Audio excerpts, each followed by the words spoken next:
मासिक धर्म में देरी होना कुछ महिलाओं के लिए काफ़ी परेशान कर देने वाली स्थिति बन सकती है। खास तौर पर उन महिलाओं को अधिक परेशानी होती है जिनको पहले नियमित रूप से पीरियड आ रहे हों या फिर जो गर्भधारण नहीं करना चाहती हैं। मासिक धर्म आमतौर पर 10 से 16 साल की उम्र में यानी कि प्यूबर्टी के दौरान शुरू होते हैं और 45 से 55 की उम्र में मोनोपाज तक ये होते रहते हैं। मासिक धर्म आने के बीच का समय आमतौर पर 28 दिन का होता है, लेकिन कुछ महिलाओं में यह थोड़ा कम या ज़्यादा भी हो सकता है, जो कि एक सामान्य स्थिति है। यदि किसी भी महिला को पीरियड आने में 35 दिन से अधिक समय लगता है तो उस स्थिति को लेट पीरियड कहा जाता है। मासिक धर्म देर से आना ओलिगोमेनोरिया नामक स्थिति का एक प्रकार होता है जिसमें महिलाओं के मासिक धर्म अनियमित हो जाते हैं। यदि गर्भ निरोधक तरीकों में कुछ बदलाव किया है, महिला के हार्मोन में बदलाव होता है इसकी वजह से, तो मोनोपाज के समय के आसपास हार्मोन में बदलाव होता है,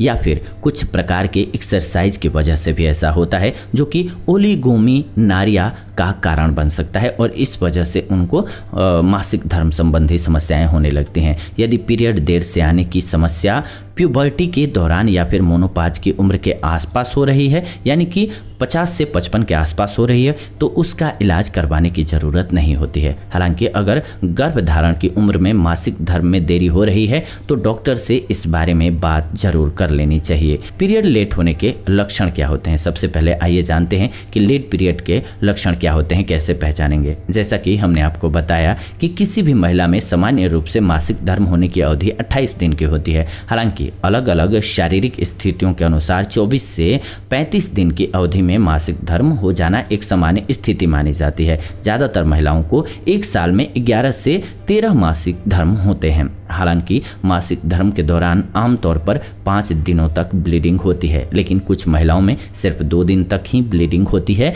जबकि कुछ माताओं बहनों में 7 दिन तक होती है। जब किसी लड़की में मासिक धर्म शुरू होते हैं तो वे आमतौर पर नियमित रूप से नहीं आते हैं और लगभग 2 साल के बाद उनमें नियमित रूप से मासिक धर्म होने लगते हैं। मासिक धर्म नियमित रूप से होने का मतलब है हर बार पीरियड होने के बीच की समय अवधि एक समान हो जाती है। कुछ महिलाओं में पीरियड के बीच की अवधि 35 दिन से अधिक की होती है और इस दौरान खून की मात्रा में भी काफ़ी बदलाव होता है। इसका सबसे मुख्य लक्षण है पीरियड आने में 35 दिनों से अधिक समय लगना। इसके अलावा पीरियड के दौरान खून में किसी प्रकार का बदलाव महसूस होना या बड़े बड़े खून में थक्के यानी कि आमतौर पर आकार में 2.5 सेंटीमीटर से बड़े दिखाई देने लगना भी देर से पीरियड आने या फिर अनियमित मासिक धर्म का एक लक्षण हो सकता है। ये स्थिति होती है। तो अब आइए जानते हैं डॉक्टर को कब दिखाना चाहिए।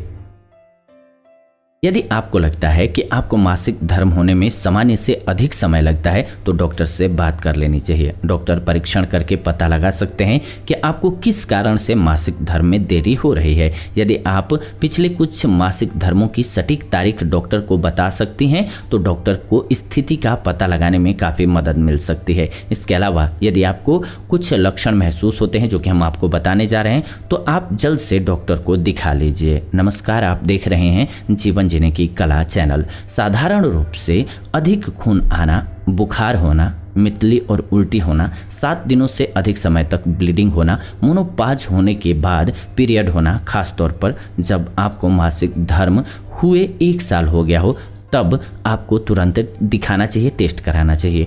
अब इसके कारण क्या होते हैं, कारणों को समझना बहुत ज़रूरी है, तभी आप इलाज कर पाएंगे। फिर हम आपको इलाज बताएंगे। आइए समझते हैं मासिक धर्म में देर होने के कारण क्या होते हैं। पीरियड होने में थोड़ा अधिक समय लगना कुछ मामलों में सामान्य स्थिति हो सकती है, जबकि अन्य मामलों में यह किसी गंभीर स्थिति का संकेत भी हो सकता है। स्वास्थ्य संबंधी कुछ स्थितियां हैं जिनके कारण मासिक धर्म में देरी हो सकती है, जैसे कि तनाव, शारीरिक या मानसिक रूप से तनाव होना, आपके हार्मोन के स्तर में कुछ उतार चढ़ाव, आपके रोजाना की सामान्य क्रिया में बदलाव और हाइपोथैलेमस को प्रभावित कर सकता है। हाइपोथैलेमस मस्तिष्क का वह हिस्सा होता है जो हार्मोन के स्तर को नियंत्रित करता है। समय के साथ साथ तनाव व्यक्ति को बीमार बना देता है और वह अचानक से शारीरिक वजन को कम करने या बढ़ाने लगता है। ये सभी स्थितियां महिलाओं के मासिक धर्म चक्र को प्रभावित करती हैं। इसके अलावा शरीर का वजन कम हो जाना, बुलिमिया और एनोरेक्सिया नर्वोसा जैसे कुछ भोजन विकार होते हैं जिनके कारण मासिक धर्म में देरी हो सकती है। यदि किसी महिला के कद के अनुसार उसके शरीर का वजन कम है तो उसके शरीर की कार्य प्रक्रिया में बदलाव हो सकता है और परिणाम स्वरूप उसके मासिक धर्म की अवधि भी प्रभावित हो सकती है। तो इसीलिए हेल्दी डाइट लेना बहुत ज़रूरी है। इसके अलावा मोटापा, जिस तरह से शरीर का वजन कम होना मासिक धर्म की अनियमितता को प्रभावित करता है, उसी प्रकार से शरीर का सामान्य से अधिक वजन होना भी मासिक धर्म में देरी होने का कारण बन सकता है। मोटापे के साथ साथ मासिक धर्म में देरी होना कई बार स्वास्थ्य संबंधी किसी गंभीर स्थिति का संकेत हो सकता है। इसीलिए डॉक्टर को दिखा लेना बेहतर होता है क्योंकि वो टेस्ट के बाद आपको ज़्यादा बेहतर बता पाएंगे। इसके अलावा पॉलीसिस्टिक ओवरी सिंड्रोम PCOS एक ऐसी स्थिति है जिसमें महिलाओं के शरीर में सामान्य से अधिक मात्रा में पुरुष हार्मोन बनने लग जाते हैं। ऐसी स्थिति में अंडाशय में सिस्ट बनने लग जाता है जिसके परिणाम स्वरूप हार्मोन का स्तर खराब हो जाता है। ऐसी स्थिति में मासिक धर्म में देरी हो सकती है और यहाँ तक कि पीरियड पूरी तरह से बंद भी हो सकते हैं। इसके लिए हमने इसी चैनल पर दूसरे वीडियो में उपाय भी बताया हुआ है कि PCOD क्या होता है, PCOS क्या होता है, इससे कैसे निपटना है, इसके लिए क्या क्या खाना चाहिए, आपको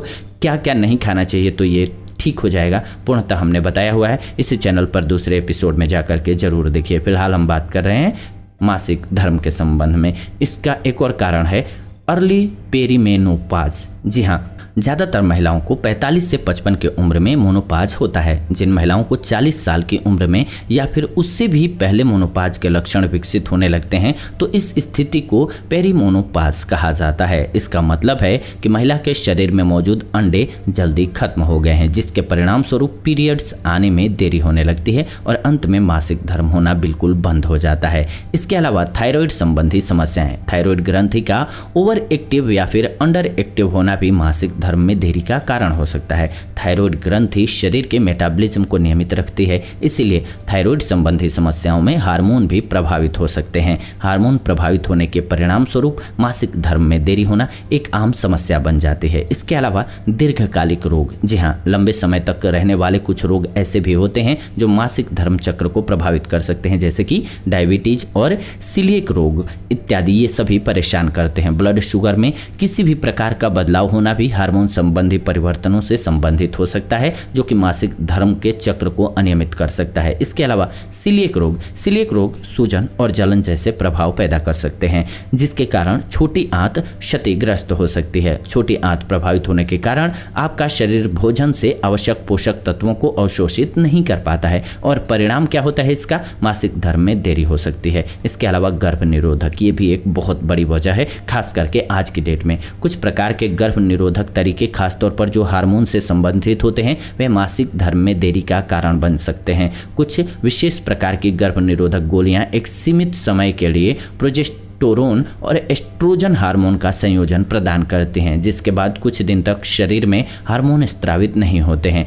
कई बार इन हार्मोन की वजह से गर्भाशय की परत काफ़ी पतली रहती है, जो कि मासिक धर्म प्रक्रिया शुरू करने के लिए काफ़ी नहीं होती है और परिणाम स्वरूप मासिक धर्म देर से आने लगते हैं और या फिर पूरी तरह से बंद भी हो सकते हैं। इसमें लगभग ऐसे सभी प्रकार के गर्भ निरोधक तरीके शामिल होते हैं जो हार्मोनल प्रक्रियाओं से संबंधित होते हैं, जैसे गर्भ निरोधक गोलियां, पैचेज, शॉट्स, इम्प्लांट्स और रिंग्स इत्यादि। तो अब इसका इलाज कैसे करें, आइए ये समझते हैं। मासिक धर्म अगर देर से आ रहा है तो इसका इलाज क्या है, मासिक धर्म देर से आने पर क्या करें। पीरियड्स में देरी होने की स्थिति आमतौर पर अधिक गंभीर नहीं होती है और ना ही इसका इलाज करवाने की आवश्यकता होती है। घबराने की कोई ज़रूरत नहीं है। हालांकि एक बार जाँच करवाना जरूरी होता है क्योंकि मासिक धर्म में देरी कुछ अन्य शारीरिक समस्याओं के कारण भी हो सकता है, जिनका इलाज करवाना बहुत जरूरी होता है। मासिक धर्म में देरी का इलाज करने के लिए उसका आप कौन कौन सा तरीका अपना सकते हैं, आइए जानते हैं। औषधि की बात करें तो आप हर रोज अशोक की पत्तियों का काढ़ा पी सकते हैं, वो आपके लिए फायदेमंद रहेगा।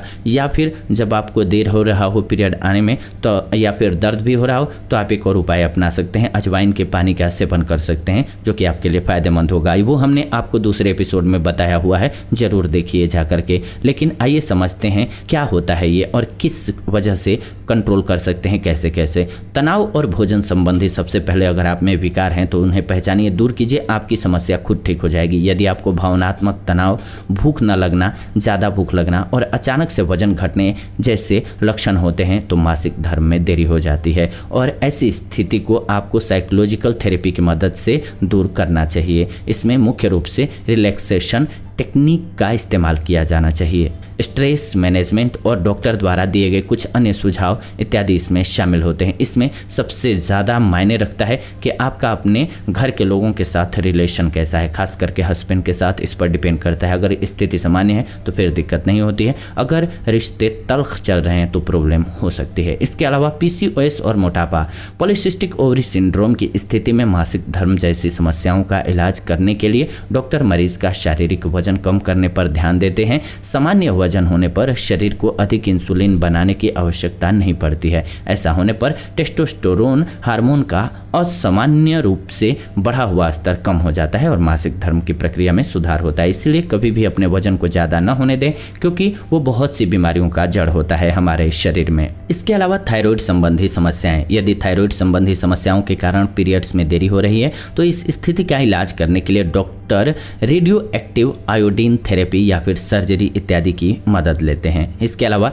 प्यूबर्टी और मोनोपॉज, जी हाँ, यदि प्यूबर्टी या मोनोपॉज के दौरान मासिक धर्म में देरी हुई है तो आमतौर पर इस स्थिति का इलाज करने की आवश्यकता नहीं होती है। हालांकि पुष्टि करने के लिए डॉक्टर एक बार जांच जरूर कर सकते हैं ताकि यह सुनिश्चित किया जा सके कि यह किसी स्वास्थ्य संबंधी समस्या के कारण तो नहीं हुआ है। ये ध्यान देना बहुत जरूरी है इस स्थिति में। इसके अलावा गर्भ निरोधक के तरीके को समझना बहुत जरूरी है। यदि गर्भ निरोधक गोलियां खाने या कोई अन्य तरीका अपनाने के कारण मासिक धर्म में देरी संबंधी समस्या हो रही है तो स्थिति को नियंत्रित करने के लिए डॉक्टर कुछ दवाएं आपको दे सकते हैं। इन दवाओं में मुख्य रूप से हार्मोन के स्तर को नियंत्रित करने वाली दवाएं शामिल होती हैं। इस वीडियो में हम आपको अगर बताएंगे तो बहुत लंबा हो जाएगा वीडियो, तो इसीलिए हम आपको रिकमेंड करेंगे कि हार्मोन्स को कैसे बैलेंस करें, इसके लिए हमने वीडियो बनाया हुआ है, बताया हुआ है। आप उस वीडियो को जरूर देखिए, आपके पूरे जीवन काम आने वाली वीडियो है। आपके मासिक धर्म संबंधी, रसौली संबंधी सभी समस्याओं को जड़ से समाप्त कर सकेंगे आप।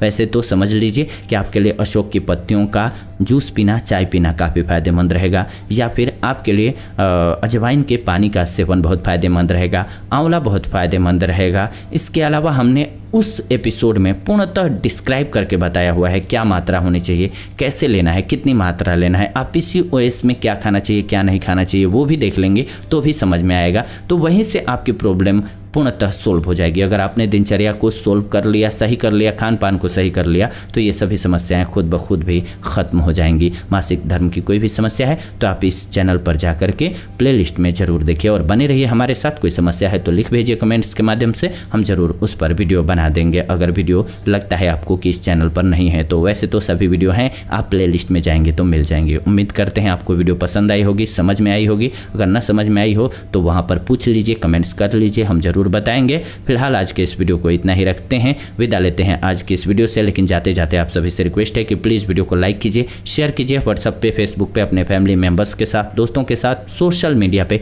ताकि उनको एक बेहतर जानकारी मिल सके। मेरा ये प्रयास है कि सभी स्वस्थ रहें, आप भी इसमें भागीदार बने। वीडियो को लाइक, शेयर और कमेंट करके कैसी लगी वीडियो जरूर बताइए कमेंट करके। आपके कमेंट हमारे लिए बहुत वैल्यूएबल होते हैं। फिलहाल आज के इस वीडियो से विदा लेते हैं। ये वीडियो आप सभी देख रहे थे जीवन जीने की कला चैनल के माध्यम से। बस इतना ही आज के इस वीडियो में। जुड़ते हैं नई वीडियो में, तब तक आप सभी खुश रहें, स्वस्थ रहें। धन्यवाद, नमस्कार।